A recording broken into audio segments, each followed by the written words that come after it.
వంటలకు ఇంతకంటే స్వచ్ఛమైన గానుగ నూనె మరెక్కడా దొరకదు. SRV naturals. ఆర్డర్స్ కై స్క్రీన్ పై నెంబర్ కి కాల్ చేయండి. కిడ్నాప్ అయిన తర్వాత అందరూ నన్ను అప్పుడన్నా వదిలించుకున్నారు. పోలీసు వాళ్ళు కూడా ఏం చేసుకుంటారమ్మా బాబుని తీసుకెళ్ళి అని.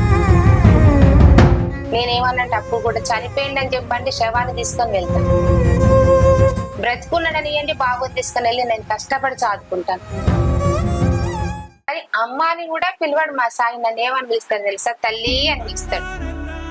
వాడు తల్లి అన్నప్పుడు నాకు ఎక్కడో కదిలిపోయి కన్నీళ్ళకి నీళ్ళు. రాష్ట్రపతి అవార్డు రావడం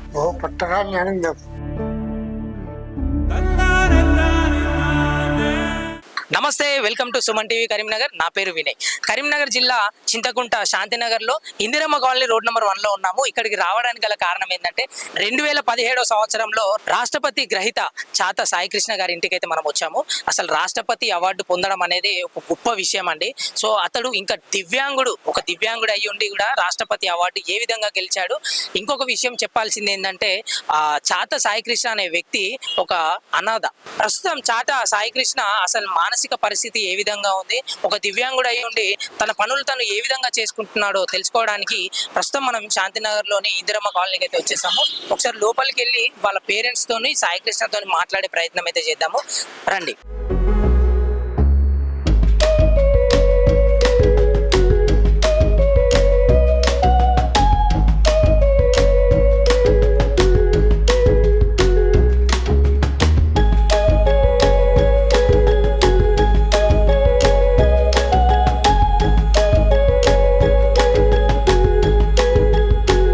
ప్రస్తుతం మనము చాతరాజు సాయికృష్ణ వారి ఇంట్లో అయితే ఉన్నాము. వాళ్ళ తల్లి గారు ఉన్నారు. ఒకసారి వారితో మాట్లాడి పూర్తి వివరాలు అడిగి తెలుసుకుందాము. నమస్తే అమ్మ. నమస్తే అండి. మీ పేరు? సుమతి. మా వారి పేరు మనోహర్, బాబు సాయికృష్ణ. సో అమ్మ, ముందుగా అందరికి ఉన్న డౌట్ ఏంటంటే, ఒక దివ్యాంగుని, ఒక మానసిక వికలాంగుని దత్తకు తీసుకోవాలన్న ఆలోచన ఎందుకు వచ్చింది? అదే అండి, మంచి వారిని సారితే ఎవరైనా తన ఫ్యామిలీ తనకైన తర్వాత మనల్ని పట్టించుకోకుండా ప్రపంచంలో ఎంతో మంది చూస్తున్నారు. కానీ వీళ్ళకున్న ప్రేమ అనుభవిస్తేనే తెలుస్తుంది. ఒక దివ్యాంగుని తీసుకొని అందులో ఇలాంటి మెంటల్ హ్యాండిక్యాప్ తీసుకుంటే పేరెంట్స్ గారు వీళ్ళు కూడా ఇంత పైకి పోతారని కష్టపడి ఒక మనిషిగా నిలబెట్టాలని నిద్ర ఆహారాలు మానుకొని బాబుని పొజిషన్ వరకు తీసుకొచ్చుకున్నాం ఇద్దరం కలిసి. ఇప్పుడు చూడండి, రాష్ట్రపతి అవార్డు దాకా రీసెంట్ గా నంది పురస్కారం కూడా తీసుకుంటుండ్రు. ఇంకా పైకి తీసుకెళ్లాలన్నదే మా ఇద్దరు ఉద్దేశం. సో ముందుగా మీకు పెళ్లి ఎప్పుడు అయిందండి? 79 లో అయింది. 79 లో. సో సాయికృష్ణ గారిని ఎక్కడి నుంచి తీసుకున్నారు? శ్రద్ధానంద ఆశ్రమం, నాగపూర్ నుంచి తీసుకొచ్చాను. సో అప్పుడు అతని వయసు ఎంత? 8 నెలలు. 8 నెలల వయసులో తీసుకొచ్చాను. ఓకే. సో బాబు ప్రస్తుత మానసిక పరిస్థితి ఎలా ఉంది? ఇప్పుడు బాగున్నాడండి. మీరు ఏదైనా చెప్పగలుగుతాడు. మెయిన్ ఏంటంటే నెట్ ద్వారా ఫోన్ కానీ ల్యాప్టాప్ కానీ ఇలాంటి వాటిలలో అందరికంటే ఫాస్ట్. ఇప్పుడు మీరు లొకేషన్ పెట్టామంటే నాకు తెలియదు అన్నాను, బాబు మీకు లొకేషన్ పంపించి ఇలా పెట్టాలి, అంత టాలెంట్. కానీ చదువు రాదు, కానీ ఏ ఫోన్ లాక్ అయినది కాదు. ఇప్పుడు నెట్ నుంచి తనకు తాను లాక్ వేసుకుంటాడు, రూటర్ బాక్స్ కు తీస్తాడు, ఆయన ఇష్టమైన నెంబర్లు పెడతాడు. నెట్ లో మాత్రం బాగా ఫాస్ట్. ఆయనకున్న వీక్నెస్ ఏంటంటే ఒక లెక్కలు రావు. 10 రూపాయలు ఇచ్చి మనం ఒక 2 రూపాయలు ఖర్చు తిరిగి ఎంత వస్తుంది అనేది మాత్రం అదొక్కటే ఆయన దగ్గర ఉన్న వీక్నెస్. అంతా కరెక్టే. అమ్మ, సాయికృష్ణ గారిని 8 నెలల వయసులో తీసుకొచ్చారు. సో మీకు ఎటువంటి ఇబ్బందులు కలిగాయి? చాలా ఇబ్బంది పడ్డామండి. కన్న తల్లిదండ్రులు కూడా ఇలాంటి బాబు ఎందుకు అన్న ఉద్దేశం వచ్చినా కూడా మేమేమన్నామంటే అందరున్న అనాథల మేము. ఇప్పుడు వాడు కాదు కదా, వాడికి అమ్మ నాన్న మేము ఉన్నామని చుట్టాలు పిలిచినా కూడా పోవాల్సిన చోటు పోకుండా, వీళ్ళు ఇబ్బంది పడ్డ వాళ్ళ ఇంటికి వెళ్ళకుండా, చదివిన తర్వాత మామూలు 5 సంవత్సరాల తర్వాత స్కూల్లో వేస్తే కూడా చాలా ఇబ్బంది అయింది. మంచి పిల్లలు ఏడ్పించడం వల్ల అయితే అయ్యో ఇట్లా చేస్తుండ అని అనుకున్నాను. తన పనులు తను నేర్చుకోవడానికి నాకు ఒక తమ్ముడు ఉన్నాడు, మనోజ్.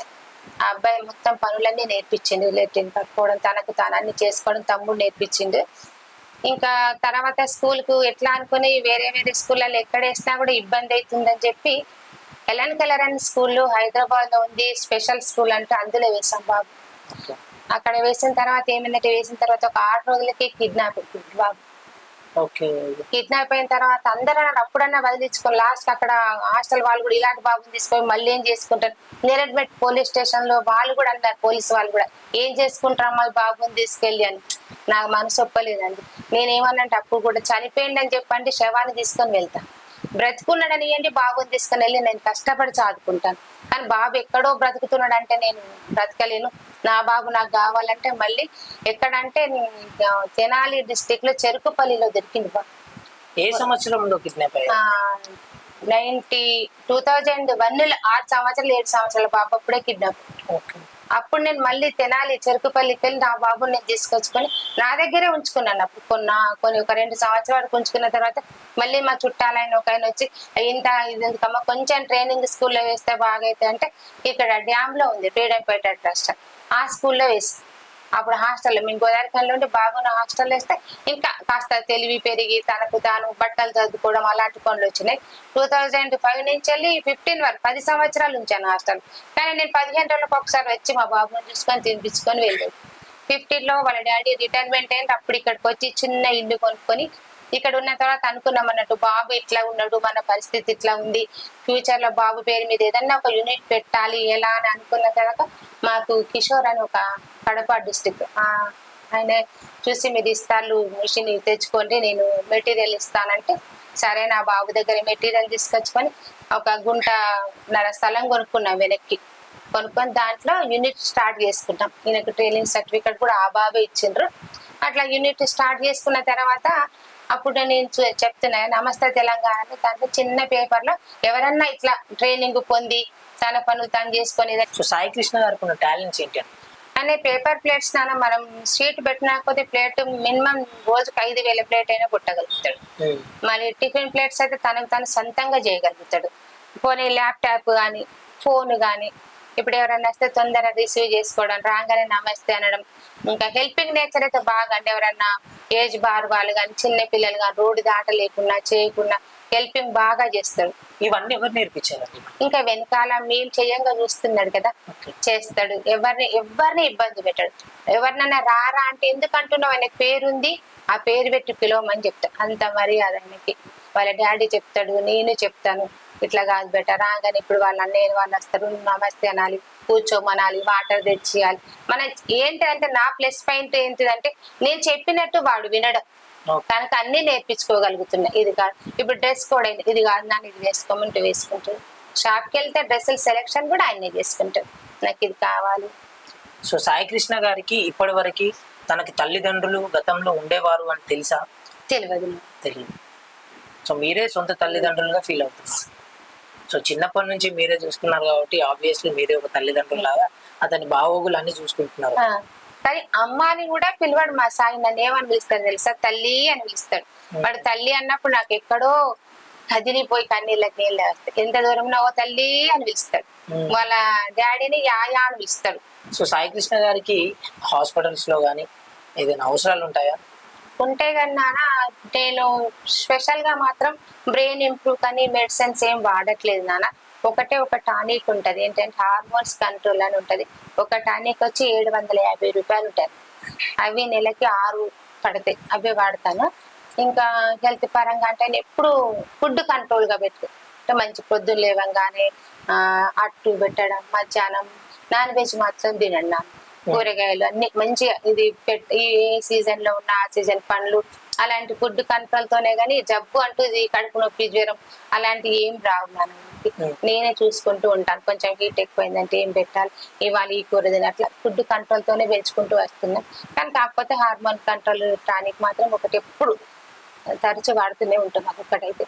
సో ఇప్పుడు ప్రజెంట్ సాయి కృష్ణ గారు తన పని తను చేసుకోగలుగుతాడా? అంటే ఆకలినప్పుడు రైస్ పెట్టుకోవడం తినడం కానీ ఇట్లాంటివి చేస్తుంటాడా? ఆయనకి దాని అన్నం వండొచ్చు, ఆమ్లెట్ వేయచ్చు, ఛాయ్ పెట్టచ్చు, నేర్పించు. ఎందుకంటే ఫ్యూచర్ లో నేను లేకున్నా తను బ్రతకాలంటే వంట రావాలి. కనుక రైస్ కుక్కర్ లో ఒక గ్లాస్ ఉంటది బియ్యం సంచిలో, అది వస్తే ఒక చెంబు ఉంటది బిందె మీద, ఆ గ్లాసు బియ్యానికి చెంబడి నీళ్ళు వస్తే సరిపోద్దని తెలుసు. అట్లా అన్నం వండుకుంటాడు. ఒక చిన్న ముక్కుడు ఉంటది, దాంట్లో నూనె ఉప్పేసి ఎగ్గేసి ఆమ్లెట్ వేసుకుంటాడు, ఛాయ్ పెట్టుకుంటాడు. ఒక చిన్న పాల ప్యాకెట్ ఛాయ్ పెట్టుకొస్తాడు దానికి. మీ ఆయన ఏం చేస్తుంటారు? సింగరేణిలో వేసింది కదా. కాకపోతే మాది పెద్ద ఫ్యామిలీ. ఆయనకి 2 చెల్లెళ్ళు, 2 తమ్ముళ్ళు, 2 అక్కేలు, అందరు పెళ్లిళ్ళు అయిన తర్వాత మేమే నిర్ణయం తీసుకున్నాం. మా మామయ్య బాధ్యత మాకు చెప్పింది అయిపోయిన తర్వాత మా పర్సనల్ గా చూసుకునేసరికి మాకు ఏజ్ కూడా ఎక్కువైపోయింది. అప్పుడు ఈ నిర్ణయం తీసుకున్నాం. సో కుటుంబంలో చాలా మంది అంటుంటారు కదా బయట వాళ్ళు అంటుంటారు, కుటుంబం వాళ్ళు అంటుంటారు, ఇలాంటి వాళ్ళని పెంచుకోవడం ఎందుకు అని చెప్పేసి. దగ్గరికి రాని వాళ్ళు కూడా ఉన్నారు. మా ఇంటికి వస్తే కాళ్ళు అట్లున్నాయి, సాక్స్ వేసుకొని తీసుకురమ్మన్న వాళ్ళు కూడా ఉన్నారు ఒకసారి. అయినా మేము పట్టించుకోవాలి. ఎవరు ఏమన్నా మనం సాధించేదేదో కరెక్ట్ సాధించే చూపించాలి. నేను ఈయన కిడ్నాప్ అయినప్పుడు కూడా చుట్టాలకు ఎవరు చెప్పకుండా నేను ఒక్కదాన్నే వెళ్ళాను. మా ఆడబడి అందరికి చెప్పింది. నాకేందంటే నా సాధ్యమైనంత వరకు ఈ బాబుని తీసుకొచ్చుకొని మమ్మల్ని ఇబ్బంది పెట్టిందని ఎవరు అన్నది.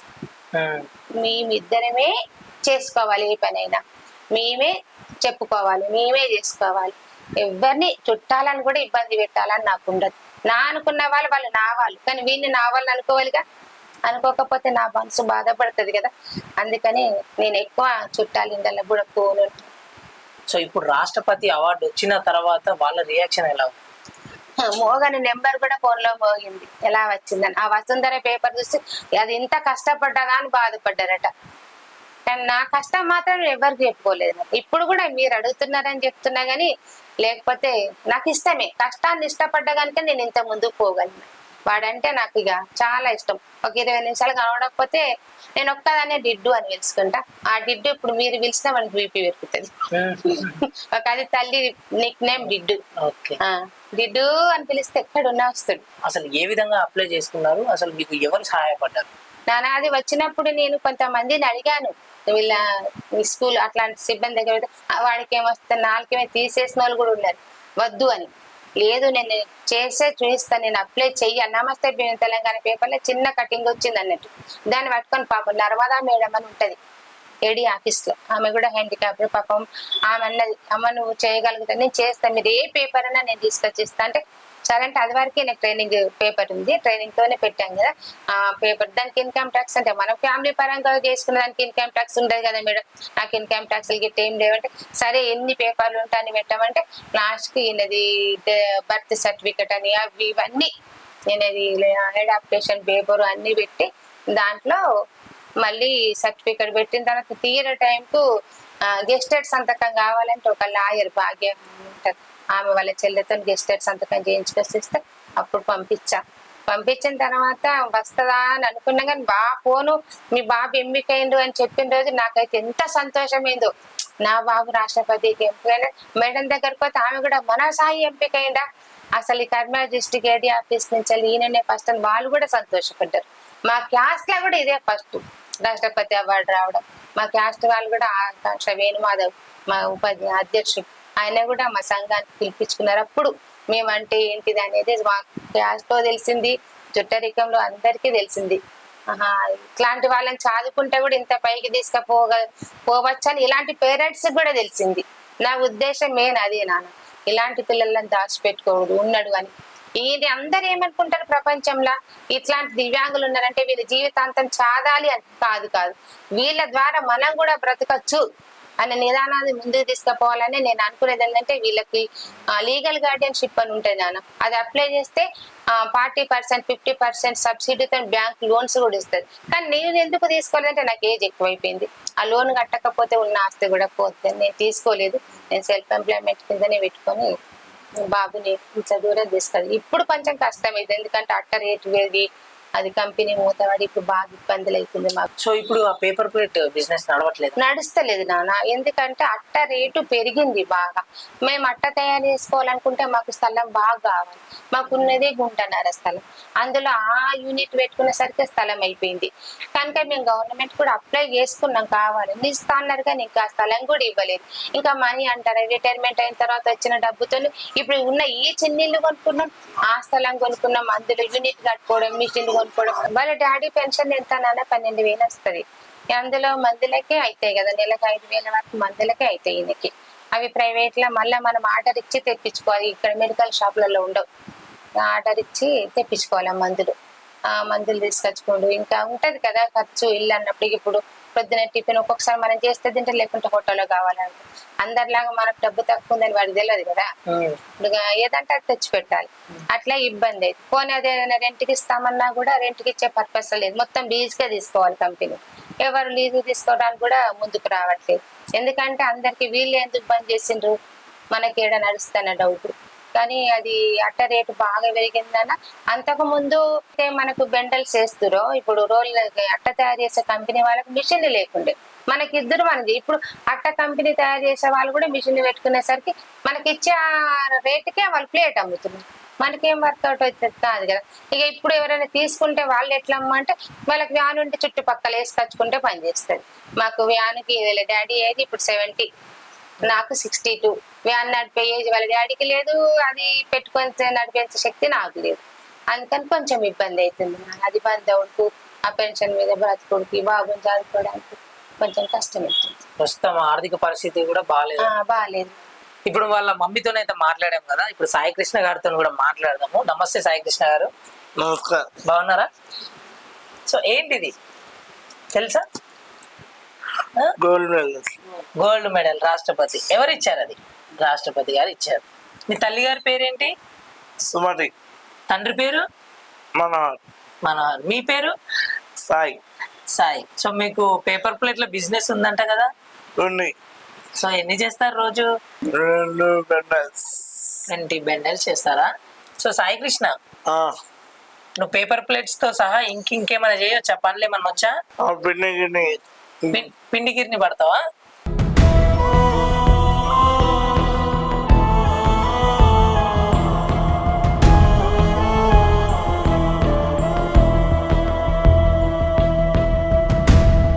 సో సాయి కృష్ణ గారు పిండి గిరిని కూడా పడతారంట. ఒకసారి ఎట్లా పడతారు చెప్పవా?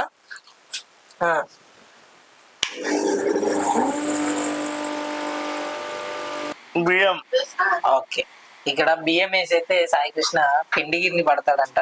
5 కిలోలు పడతాడంట, అంతేనా? సో నైస్, వెరీ గుడ్ అన్నమాట. సో పేపర్ ప్లేట్స్ ఎట్లా తయారు చేస్తావో చూపిస్తావా మాకు?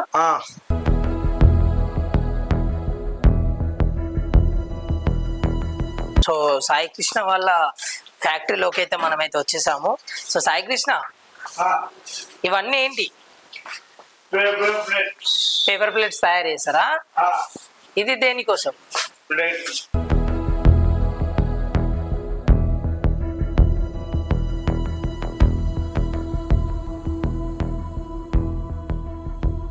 ఏం చేయాలి సాయి కృష్ణ ఇప్పుడు?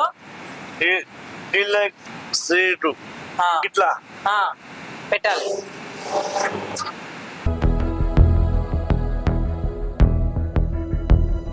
సో అద్భుతంగా అయితే పేపర్ ప్లేట్స్ అయితే కట్ చేశాడు. సో సాయి కృష్ణ, ఇట్లాంటి ఎన్ని చేస్తావు? ఎన్ని బెండల్స్ చేస్తావు? 20. రోజుకి 20 బెండల్స్ చేస్తావా? సో ప్రజెంట్ మనం సాయి కృష్ణ వాళ్ళ పేపర్ ప్లేట్ ఫ్యాక్టరీలో అయితే ఉన్నాము. సో ఇక్కడ వాళ్ళ నాన్నగారు ఉన్నారు, ఒకసారి పూర్తి వివరాలు అడుగుదాం. నమస్తే సార్. నమస్తే సార్ పేరు? మనోహర్. మనోహర్ గారు. సో ముందుగా అడగవలసింది ఏంటంటే, దివ్యాంగుల్ని ప్రోత్సహించాలన్న ఆలోచన ఎందుకు వచ్చింది? సింగరేణిలో పనిచేసినప్పుడు మా ఇంటి ముందు ఒక అబ్బాయిని ఆటోలో తీసుకొచ్చి పాపం పిల్లవాడికి ఒక షాపులకి వెళ్ళి కొనుక్కొచ్చి ఇచ్చి ఆటోలో వదిలిపెట్టి వెళ్ళిపోతే ఇక చూసి ఇట్లాంటి వాళ్ళను రోడ్డు మీద దింపడు, ఎందుకు మనం దత్తత తీసుకొని వాళ్ళని పెంపు చేయాలి, మన లైఫ్ కూడా బాగుంటుంది కదా, మా తమ్ముని బిడ్డను తీసుకుందామంటే నన్ను కొంచెం ఫెయిల్ చేసి ఇబ్బంది పెట్టారు. దానివల్ల ఇట్లాంటి వాళ్ళనైతే భగవంతుడు మనకు ఇది చేస్తాడు ఉండని రోజు.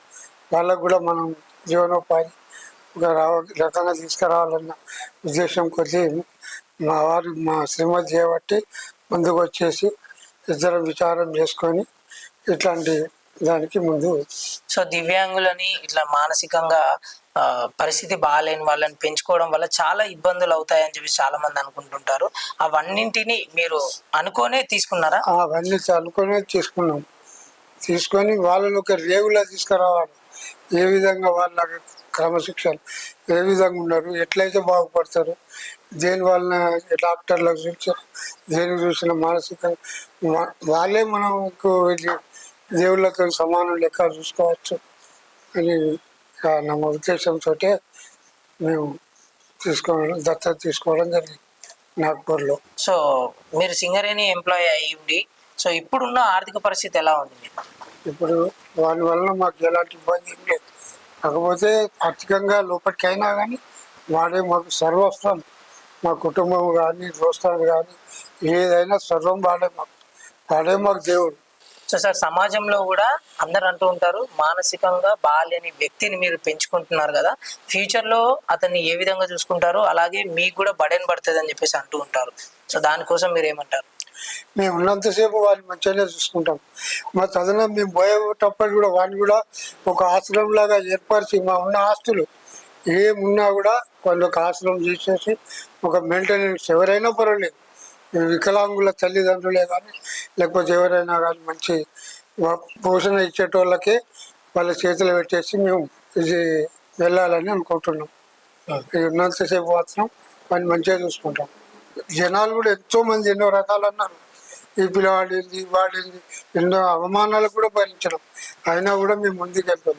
రాష్ట్రపతి అవార్డు పొందాడు సాయి కృష్ణ, అప్పుడు మీ సంతోషం ఎలా ఉంది? పట్టరాని ఆనందం చెప్పాను అనే కాదు. ఎన్ని యాత్రలు పోయినా ఎన్ని పోయినా అన్ని పెట్టి రాజ్యాంగం ఉన్నంతసేపు మా సాయి పేరు స్థాయిగా ఉంటుంది రాష్ట్రపతి భవన్లో. అంత ఉన్నదంటే ఎంత గ్రేటు, వరల్డ్ గ్రేటు.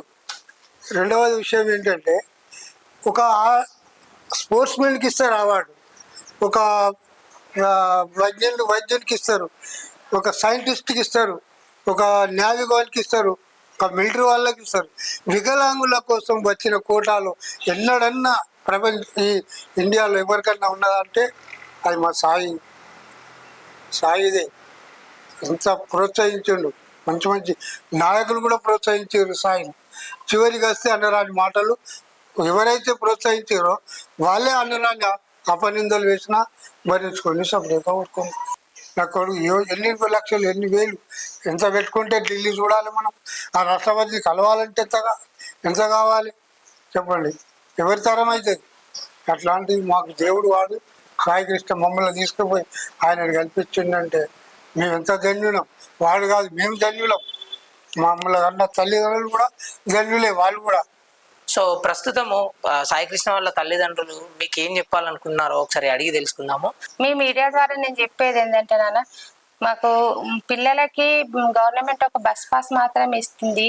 ఈ పిల్లలకి 18 సంవత్సరాలు దాటిన తర్వాత గవర్నమెంట్ నుంచి హాస్టల్లో ఉంచుకోవట్లేదు, అది చాలా ఇబ్బంది అవుతుంది. మళ్ళీ బస్సులు కూడా మేము ఉన్న చోటికి రావట్లేదు. ఇక్కడ ఉన్న హాస్టల్ వాళ్ళు కూడా మేమున్న చోటికి బస్సు రావట్లేదు. బస్సు ఉన్న చోటికి మేము ఎక్కియాలంటే మా పిల్లలు మాకంటే పెద్దగా బండ్ల మీద తీసుకుపోయి బస్సులు ఎక్కియాలంటే కష్టమవుతుంది. ఇదొకటి ఉంది మీ స్కూల్కి పంపించాలంటే. మళ్ళీ ఆర్థికంగా అంటారా, మీరు చూస్తున్నారు కదా కంపెనీ చాలా మూతపడిపోయింది. ఆర్థికంగా బాబు మందులకే సరిపోతుంది, వాళ్ళ డాడీ పెన్షన్, అట్లా ఇబ్బంది అవుతుంది ఆర్థికంగా. ఇంకా బాబు పెద్దగా అయిపోతున్నాడు, మాకు ఏమో ఏజ్ ఎక్కువ అయిపోతుంది. కనుక ఎవరన్నా ఈ కంపెనీ లీజు తీసుకునే వాళ్ళు కానీ ఎవరన్నా ఉంటే మీ మీడియా ద్వారా మాకు చెప్పండి, సహాయం చేయండి. మరొక విషయం ఏంటంటే దత్తత తీసుకుంటే కూడా ఆదర్శం ఉండాలి. మనం జాదే వాళ్ళు కాదు, మనం జాదే వాళ్ళు కావాలని తీసుకుంటే అసలు దేశం మీద దివ్యాంగులకు పెరిగా ఉండరు, రోడ్డు మీద తిరగని నా ఆదర్శం. ఇప్పుడు ఇలాంటి పిల్లలు ఉన్న పేరెంట్స్ కూడా ఒక విషయం, వీళ్ళు ఎప్పుడు మన మీదనే ఆధారపడుతుంది అనుకోకుండా వీళ్ళ మీద ఆధారపడి బ్రతికేంత పైకి తీసుకురండి పిల్లల్ని. అది మంచి వాళ్ళని పైకి తీసుకురావడం పెద్ద గొప్ప కాదు, ఇలాంటి వాళ్ళని తీసుకురావాలి. మంచిగా ఉన్న పిల్లలు మీరు డొనేషన్లు కడితే ఇంజనీరు డాక్టర్లు అవుతారేమో కానీ మానసిక వికలాంగులు మీరు వెనకేస్తే మాత్రం వాడు ఎప్పుడు పిచ్చోళ్ళలాగానే వెనక్కి వెళ్ళిపోతాడు. కనుక ఇలాంటి వాళ్ళకు కూడా చాలా ఉంటాయి నేర్పిస్తే కోర్సులు, నేర్పించుకుంటూ కొంచెం ముందుకు తీసుకురండి. పేరెంట్స్ అందరికి ఇదే విన్నపం.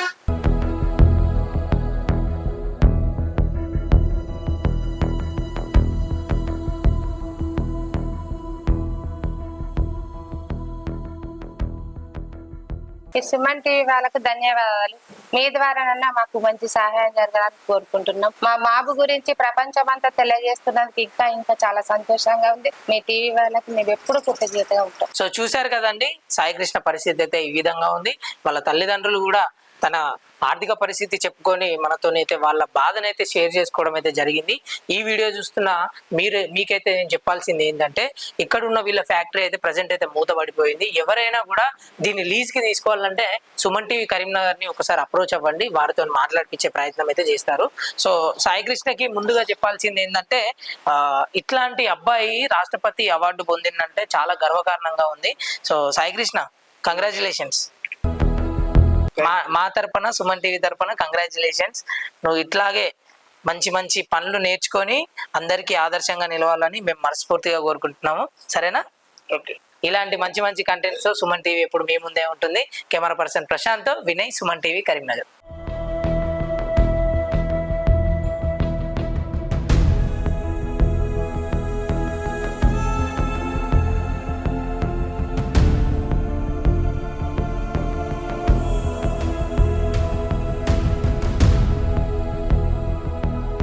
సుమన్ టీవీలో మీ పర్సనల్ అండ్ బిజినెస్ ప్రమోషన్స్ కోసం కింది నెంబర్కి కాంటాక్ట్ చేయండి.